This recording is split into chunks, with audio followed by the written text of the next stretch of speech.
Hello po sa inyong lahat mga ka-crypto. Ako po si Pinoy Crypto Trader at sa video na ito ay atin pag-uusapan ang tungkol po dito sa 11 coins or 11 coins kung saan ay kumbaga nag-invest daw po tayo rito ng worth $1,000 ay posibleng lumago daw po ito sa halagang $100,000.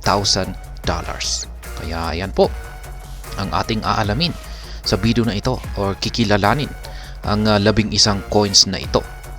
Kaya yan, bago po tayo magpatuloy ay nais ko lamang po munang bigyang linaw ang aking disclaimer kung saan ang nilalaman po ng video na ito ay hindi po ito isang financial advice. For education and information purposes lamang po ang layunin nito. Maliban po dito ay nais ko na rin pong magbigay babala na wala pong kahit anumang group chat ang Pinoy Crypto Trader.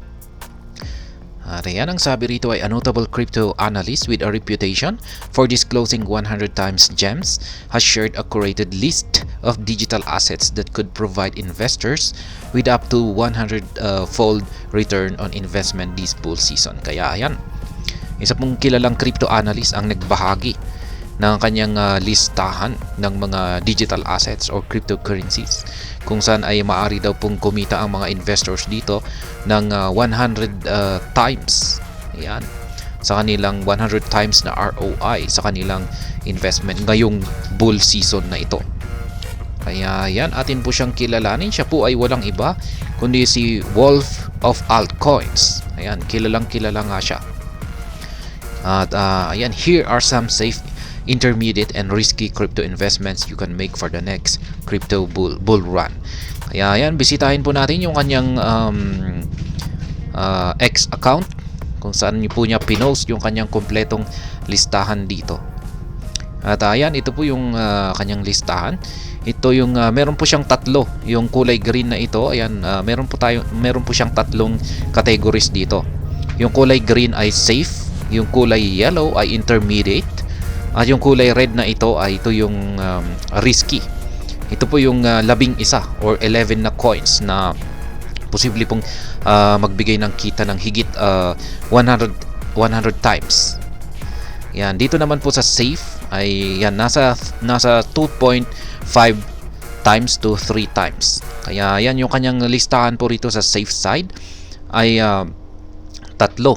Yan, si Bitcoin at saka si Ethereum at saka si XRP.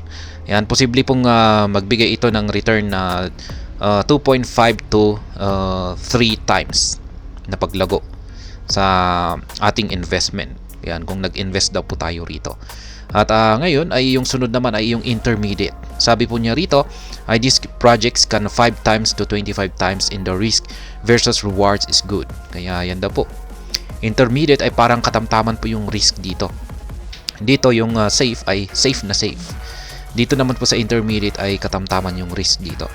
At ito raw yung mga listahan niya na posible pong magbigay ng 5 times to 25 times na paglago sa ating investment.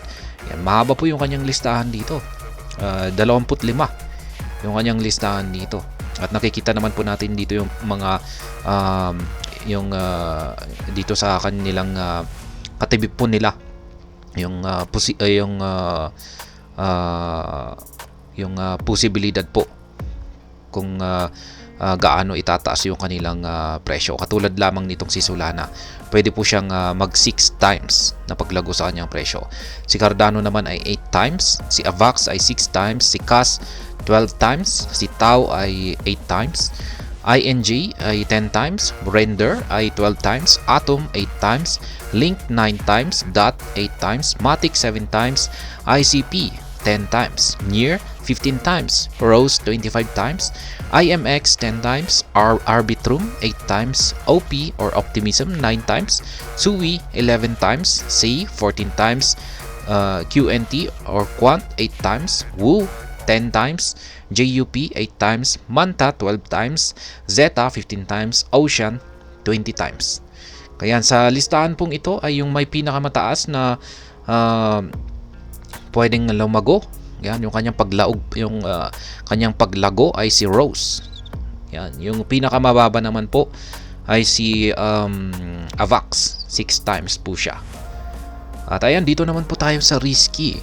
napaka-risky raw po nito, pero napakataas po ng kanyang reward. Pwede po silang makaranas ng 100 times na paglago sa kanilang presyo.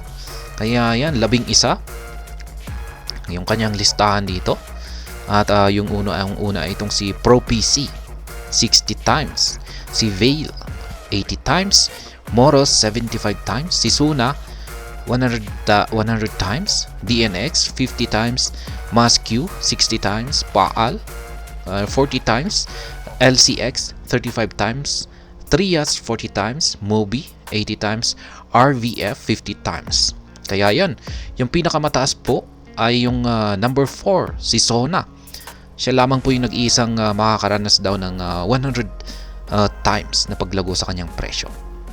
Yung pinakamababa naman po sa kanila ay itong si LCX na nasa 35 times. Kaya yan pong muli ang mga prediction dito ni Wolf Altcoins na kanyang listahan ng mga digital currencies na posibleng makaranas po ng matataas na paglago sa kanilang mga presyo. At ayan, hanggang dito na lamang po tayo sa video na ito. Sana po ay inyong nagustuhan ang aking paliwanag dito. Kung inyo po itong nagustuhan ay pakiclick lamang po ang like button nito. Para naman po sa mga bago lamang dito, kayo po ay aking inaanyayahan para mag-subscribe. Pakiclick na rin po ang bell icon nito dahil ito po ang siya magsisilbing notification nito sa mga bago kong videos na akin pong ina-upload sa aking YouTube channel na ito. Marami pong salamat sa panonood, ingat po tayo lagi at God bless po sa ating lahat.